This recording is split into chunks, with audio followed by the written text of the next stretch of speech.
Good morning, नमस्कार आदाब। आज का topic hello if you want to make everybody happy, don't become a leader, start as a candy. Toffee দাও, সবাইকে খুশি করো, কারণ লাইফে তুমি যদি সবাইকে খুশি করতে লেগে যাও তাহলে কাউকেই তুমি খুশি করতে পারবে না। আর এখন আমরা একটু সার্কামস্ট্যান্সেসটা দেখি। স্যার এ খুব লয়াল, স্যার এ 15 বছর ধরে কাজ করছে, স্যার এটা চলে যাবে, স্যার ও খুব হার্ড ওয়ার্কিং, স্যার আজকাল না খুব ডিমোটিভেশন চলছে, স্যার আজকাল খুব স্ট্রেস চলছে, স্যার আজকাল না বড্ড সেলসের প্রেশার চলছে, স্যার রিসেন্টলি না ইনভলভমেন্ট খারাপ চলছে, স্যার ওকে একটা সুযোগ দেওয়া উচিত 3 মাসের জন্য। আর এই বিষয়গুলো এখন ভীষণ ভীষণ পপুলার কিছু ম্যানেজারদের মধ্যে। আর এটা কেন হচ্ছে? কারণ অনেক বছর ধরে there is no differentiation in mankind, কোন ব্যক্তি র্যাঙ্ক 1-এ আছে, কে নাম্বার 2-তে আছে, আবার কে 10 নম্বরে আছে। So what was the philosophy? সবাই ভালো, স্যার এ হলো A+ আর ওর A++, আর এ নিও A+, স্যার এনে B, CD তো কেউ নেই, স্যার ওর তো কোনো ভুলই নেই, খারাপ কেউ নেই, স্যার ওকে সুযোগ দেওয়া উচিত। আর whenever people say ওকে সুযোগ দেওয়া উচিত, তো আমার একটা ফিলোসফি আছে, একটা সিম্পল রুল আছে। ওই রুলটা কি আছে যে ডেফিনেটলি সুযোগ দাও, কিন্তু সেই সুযোগটা 1 মাসের নয়, তাকে সুযোগ দাও 3 মাস কিংবা 6 মাস, you decide with one condition, 10% salary তুমি দেবে তোমার পকেট থেকে। অ্যান্ড যদি 6 মাস পর সে ইমপ্রুভ করে 4 টাইমস যেটা তুমি দিয়েছো, কোম্পানি রিটার্ন করবে তোমাকে। ফর এক্সাম্পল, যদি আপনি 6 মাসে ওনাকে 8% বা 10% দিয়েছেন তার স্যালারির, মানে 60,000 টাকা, আর যদি তুমি প্রুভ করতে পারো তাহলে কোম্পানি তোমাকে দেবে 2,40,000 টাকা। আর যখন আমি এটা বলি 99% টাইম, শুধু 99% কেন, 99.9% টাইম পিপল সেজ না স্যার ওকে অন্য ডিভিশনে দিয়ে দিন। That's the point. তোমরা এটাই বলো যে স্যার আমি তো খুব লয়াল, খুব হার্ড ওয়ার্কিং, বাট অনারশিপের ফিলিংস জিরো। যখনই তোমার উপর এই বিষয়ের রেসপন্সিবিলিটিস চলে আসে যে পয়সাটা নিজের পকেট থেকে দিতে হবে, তখন আপনার টাকাটা খুব মূল্যবান। কিন্তু যখন কোম্পানির টাকা এটা, তাহলে কোনো প্রেশার নেই। And look at the circumstances. একজন ব্যক্তি 3 বছর ধরে মাইনাসে রান করছে, এই কোয়ার্টারও একই অবস্থা। আবার একজন 2 বছর ধরে মাইনাসে রান করছে, এই বছরও মাইনাসে আছে। মাইনাসের মানে বুঝতে পারছেন ঠিক কি? When your growth is 6%, that is your zero growth. তার কারণ হলো 4-5% প্রাইস ইনক্রিজ এভরি বছরই হয়, তাহলে 1-2% আপনার নিচের। সো প্লিজ আন্ডারস্ট্যান্ড, 6% গ্রোথের মানে হলো 0% গ্রোথ, 0% গ্রোথের মানে হলো -6%। আর যদি তোমার গ্রোথ হয় 10% minus, it is not 10% minus, it is sir -16%। And বছরের পর বছর আপনি ডিগ্রোহী, কিন্তু তাও তুমি কি পাচ্ছ? আপনার পুরো ইনসেন্টিভ আপনি পাচ্ছেন, আপনি ফরেন ট্রিপেও যাচ্ছেন, ফরেন ট্রিপ ফ্যামিলির সাথে যাচ্ছেন, আপনি টার্কি যাচ্ছেন, আপনি দুবাই যাচ্ছেন, কোম্পানি তার জন্য পে করছেন। তাহলে আপনি কেন রেসপন্সিবল হবেন না স্যার? আপনার প্রয়োজনটা কি? এখন একটা প্রশ্ন আসছে, কাকে দোষ দেওয়া উচিত? আপনাকে ছাড়া বাকি আর কাকে বেশি দোষ দেওয়া উচিত? তাহলে সে কে? সেটা আমি। আমাকে সবচেয়ে বেশি দোষ দেওয়া উচিত, কোম্পানির টপ ম্যানেজমেন্টকে সবচেয়ে বেশি দোষ দেওয়া উচিত, কোম্পানির পলিসিকে সবচেয়ে বেশি দোষ দেওয়া উচিত। কারণ সেই পলিসি যেটা নেগেটিভ ক্রমাগত করার পরেও পুরো ইনসেন্টিভ, সব মেডেল, সব ফরেন ট্রিপ আপনি পেতে থাকছেন, এটাকেই কিন্তু দোষ দেওয়া উচিত। আর এই বিষয়টি আমরা ঠিক করছি এই মুহূর্ত থেকে। 5 বছরের মধ্যে এমন ইনভলভমেন্ট তৈরি হয়ে গেছে যে এই মেডিকেল র্যাপরা স্লাগিশ হয়ে গেছে, তারা কাজ করছে না, ম্যানেজাররা শুধু পার্টি এনজয় করছে, বিকজ দে আর রেসপন্সিবল। যখনই আমি মেডিকেল র্যাপসদের দেখি, তো my belief is what, 90% medical reps are good. কেউ খুব খুব ভালো, কেউ এক্সেলেন্ট, কেউ বেশ ভালো, কেউ অ্যাভারেজ। 10% ক্যান বি ম্যানিপুলেটর, 10% হতে পারে ইনএফেক্টিভ, 10% লোক দেখাতে পারে এক্সকিউজেস, কিন্তু 90% আর গুড। আর ওই যে 90% ভালো মেডিকেল র্যাপ রয়েছে, তাদের খারাপ করা হচ্ছে, তাহলে কে রেসপন্সিবল? ইট ইজ অলওয়েজ 90% ম্যানেজারের রেসপন্সিবল। আপনি জানেন যে যখন একজন মেডিকেল রিপ্রেজেন্টেটিভকে ধরা হচ্ছে যে সে ফলস রিপোর্ট করছে, তার নেগেটিভ গ্রোথ চলছে, ওই যে বলছে স্যার ডিমোটিভেশন চলছে, মেডিকেল রিপ বলে না, তার ম্যানেজার বলছে, তাদের ম্যানেজার বলছে যে স্যার ডিমোটিভেশন চলছে। স্যার আগে 4 ঘন্টায় কাজ করে দিত, ওটাই ঠিক ছিল, 8 ঘন্টা বলতেই ডিমোটিভেশন চলছে। স্যার যদিও আমাদের সবকিছু চাই, তো আপনি যখন বলছেন আপনি তাহলে এই প্রশ্নটা কেন করছেন? আপনি তো 3 বছর ধরে কাজ করছেন, 3 বছর ধরে কাজ করছেন, আপনার নেগেটিভ গ্রোথ আসছে, সেটা পজিটিভ কেন হচ্ছে না? আপনি তো সব রিসোর্স ইউজ করছেন, আপনার পেপার দেখাচ্ছে যে আপনার সমস্ত কজ পূরণ করা হয়েছে, আপনার ফ্রিকোয়েন্সি পূরণ হয়েছে, রিসোর্সেস ভাগ করছেন। আর কি ভালো একটা গ্রুপ যেখানে টপ ম্যানেজমেন্টের মধ্যে সিনিয়র ম্যানেজারদের গ্রুপে ওই মেসেজ সেন্ড করছেন, ব্যান্ডের জন্য আপনি কি অ্যাক্টিভিটি করেছেন, ডিএমএফ এর জন্য কি অ্যাক্টিভিটি করেছেন, ফটোগ্রাফ দিয়েই চলেছেন। আর যদি সেটা দেখা যায় তাহলে তো কি ভালোই না হয়ে গেছে। বাট যখন আমরা দেখি গ্রোথ সাইড, তখন আমরা দেখি যে নিউ প্রেসক্রিপশন, সেখানে নতুন কনভার্সন, সেটা তো হয়নি, কিছুই হয়নি, সেটা মাইনাসে চলছে। আর তখন সবাই বলে স্যার খুব ডিমোটিভেশন চলছে। প্লিজ আনসার মি, আমি যে প্রশ্নটা আপনাকে করছি সেটা কি ভুল বললাম? আপনার সঙ্গে যে কথাটা বলছি সেটা কি ভুল করছি? এটা আমাদের পলিসিস যে দে শুড বি ব্লেমড। তুমি নেগেটিভ করো, তুমি ডাবল নেগেটিভ করো, তুমি 4 বছর নেগেটিভ করো, ডোন্ট ওয়ারি, আপনি ইনসেন্টিভ পাবেন, আপনি সবকিছু পাবেন, তাহলে আমি কাজ করব কেন? সো এই বিষয়টা ম্যানকাইন্ড পিপলের মাথা থেকে বের করতেই হবে। আর সবচেয়ে বেশি ব্লেমড হওয়া উচিত ম্যানেজারদের। যখন আমি বলছিলাম যে এর 10% স্যালারি আপনি নিজে দিন, এটা বড় হাইপোথেটিক্যাল সিচুয়েশন। আমরা জাস্ট পরীক্ষা করছিলাম যে আপনি যদি আপনার পকেট থেকে 10,000 টাকা কাউকে প্রতি মাসে দেন আর আগামী 6 মাসে সেই মানুষটা ইমপ্রুভ করে যায়, এটা খুব হাইপোথেটিক্যাল সিচুয়েশন। এটা আসলে আপনাকে সেই সেন্সটা নিয়ে যাবে যে আপনি পকেট থেকে দিচ্ছেন, এটা আপনাকে হেল্প করবে।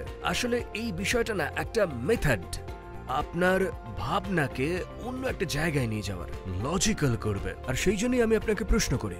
বাট আমি বলেছি যে 99.99% মানে আমি কখনো 1%ও দেখিনি যে কোনো ম্যানেজার এগিয়ে এসে বলেছে যে স্যার আমি এটা করব। একজনও আমার কাছে এই কথা বলেনি। নাম্বার 1। নাম্বার 2 বিষয়টা হলো যেটা আমি বলতে চাই, এখন এই বছর আমরা একটা সিদ্ধান্ত নিয়ে ফেলেছি ইনসেন্টিভ পলিসির কিছু চেঞ্জেস। যারা আগের বছরে মাইনাসে ছিল, যারা গত 2 বছর ধরে মাইনাসে ছিল, যারা এই বছরের এই কোয়ার্টারে মাইনাসে রয়েছে, তারা কখনোই ডিজার্ভ করে না কোনো মেডেল, কোনো ফরেন ট্রিপ। এইটা তোমাদের মেনে নিতে হবে। এটা করলে এটা পাবো, না হলে পাবো না।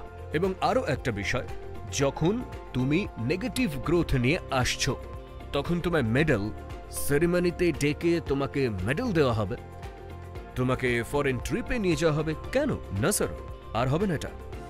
যে কেউ যারা গত বছর 23-24 এর মধ্যে মাইনাস গ্রোথে রয়েছে, যে কোনো মাইনাস গ্রোথে রয়েছে, তাদেরকেও আমরা ডিপেন্ডিং আপন তাদের সেভারাল পারফরমেন্সেস, তাদের টাকা দেব, মেডেল দেব না, ফরেন ট্রিপ দেব না।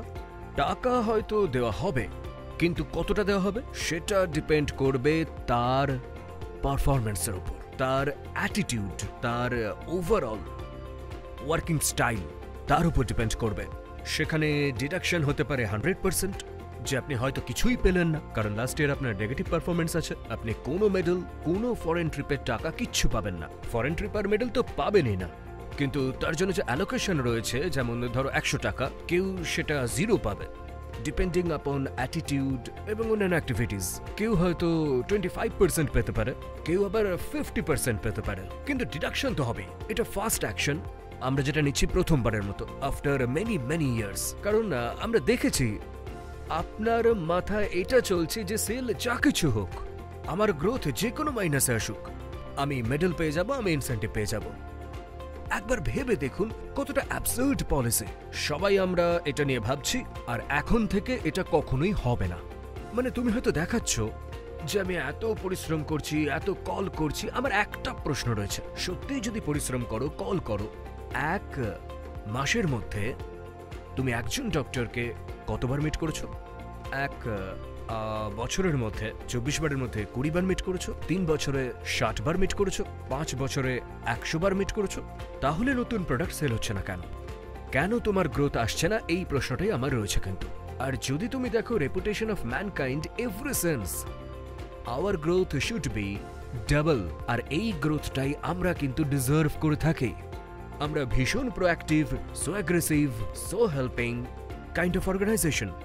আর ইন্ডাস্ট্রিতে এটা ধরে নেওয়া হয় যে আমরা একটা বেস্ট অর্গানাইজেশন। এর মধ্যে যে এনভায়রনমেন্ট আছে তার জন্য মানুষজন জয়েন করতে চায় এখানে। আর একটা প্রশ্ন আমার মাথার মধ্যে আসছে, প্রশ্ন করছি আপনাদের। যখন একজন ম্যানেজার, মানে এনভায়রনমেন্ট কেন খারাপ হয়? যখন একজন ম্যানেজার ভালো আর খারাপের মধ্যে তফাৎ করে না, তখনই একটা পরিবেশ খারাপ হয়। যদি আমি বলি যে সমস্ত মেডিকেল র্যাপস তারা খুব ভালো, কিন্তু যখন আমি অ্যাজ এ ম্যানেজার এমন লোকেদের ফেভার করছি যারা কম ট্যালেন্টেড কিন্তু তারা আমার আগে পেছনে ঘুরতে থাকে, আমাদের এটা থেকে এখনই বেরোতে হবে। কোনো অবস্থাতেই এটাকে টলারেট করা হবে না ম্যানকাইন্ডে। লাস্ট কাপল অফ মান্থে অনেক ম্যানেজারদের রেজিগনেশন আমরা পেয়েছি। Regional manager, zonal manager, area manager, even senior people. আমরা অনেক ম্যানেজারদের এরিয়া কমিয়ে দিয়েছি, যেখানে আমরা বুঝছি যে লিলিয়েন্সি রয়েছে, লেথার্জি রয়েছে, সিরিয়াসনেস নেই, কাজের প্রতি সিরিয়াস নয় তারা। We have gone for it.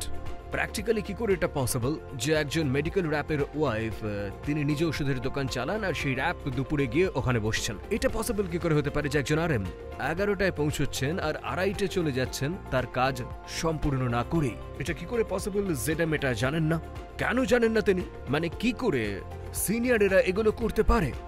কি করে এটা পসিবল হতে পারে যে একজন আজ এই কোম্পানি ছেড়ে কাল আর একটা কোম্পানিতে জয়েন করছে? এটা তো কখনো হতে পারে না, তাই না? কিন্তু এটা হচ্ছিল, এটা একটা স্টাইল হয়ে যাচ্ছিল ম্যানকাইন্ডে কাজ করার। অ্যান্ড ফর এভরিথিং আমি বলছি I blame senior managers. And naturally যখন আমরা এটা রুট কজটা দেখি, যে রুট কজটা ঠিক কি? Lethargy of senior managers. আর এটা হবার কারণটা কি? কারণ ম্যানকাইন্ডের পলিসি আমরা সবাই খুব বেশি পিপল সেন্ট্রিক। এতটাই পিপল সেন্ট্রিক যে পিপল হ্যাভ বিকাম প্যাম্পার্ড। এবার আমার কোশ্চেনটা একটু different. What about company centric?